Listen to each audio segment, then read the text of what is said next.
It's such a beautiful installment and just shows the gradual evolution of Sunnyvale.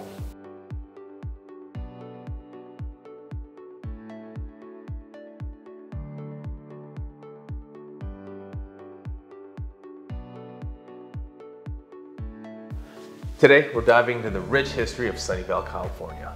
And when you're here, there's no better place to learn about the expansive technology and its early roots than the Sunnyvale Heritage Park. Today, we're with Laura Babcock. Hello there, and welcome to the first historical museum in the city of Sunnyvale. Tell us more about how this museum came together. That goes way back to the 1960s. And Martin Murphy Jr. was part of the founding party here for the city of Sunnyvale. And his house, which stood in Sunnyvale, was now Murphy Park. It was called Bayview. That was made a state historical landmark after 4 generations of the Murphy family living in it and taken over by the city. It was in the process of being made a state historical park when a little thing called Central Expressway reared its head up, and the politicians chose Central Expressway and bulldozed the house.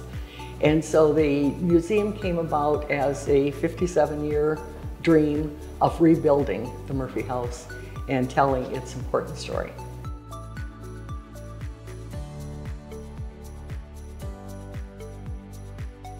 Laura, as the director, what was your role in putting the museum together?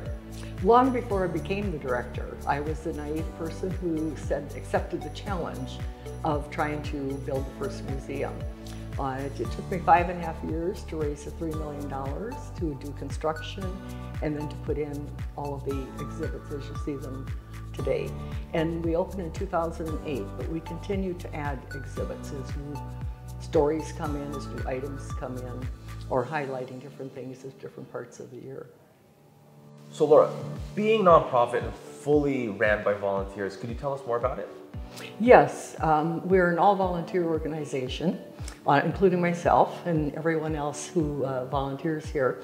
We are not part of the city. We do not receive any city funding or any government funding from the city or county or state. We are maintained to be self-supporting and self-maintaining. We're open to the public on Tuesday, Thursday, and Sundays, totally free of charge. And then Monday, Wednesday, Friday, we do the little 3rd grade students.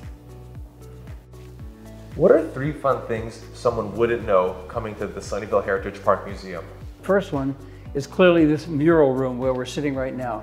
These murals were painted for this museum specifically by a woman who's married to a Murphy descendant, and it just captures the time frame from the Native Americans to the Murphy time, to the downtown, to the canneries coming here and all the way around, and this beautiful scene behind me, which is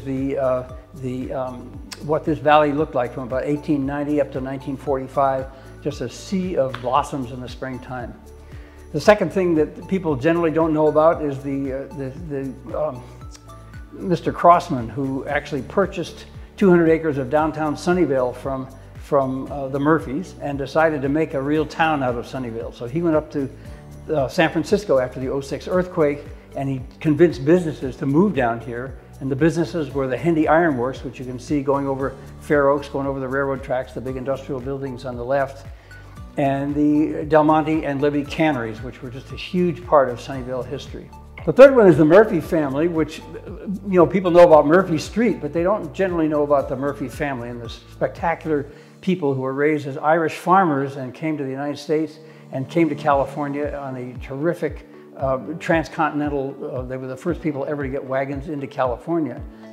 The interesting thing, one of the things that we are left with as a remnant of the Murphy family are the names of streets in town. They are all Murphy grandchildren.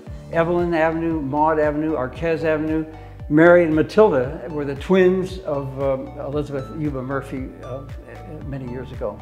So if you find yourself at the Sunnyvale Heritage Museum without a docent, there are so many interactive installments that you can check out. There's this really cool puzzle here with corned beef from Libby's.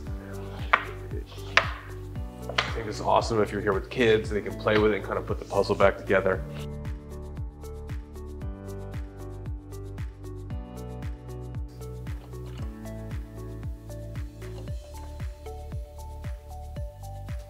And And they even have this little like I Spy thing where you, like, great for kids. Like, I'm still a sucker for I Spy, where you go find a willow woven home and a giant floating airship. There's even these cheat sheets if you're having a hard time. So I guess let's go find the willow woven home. There's this thing right here.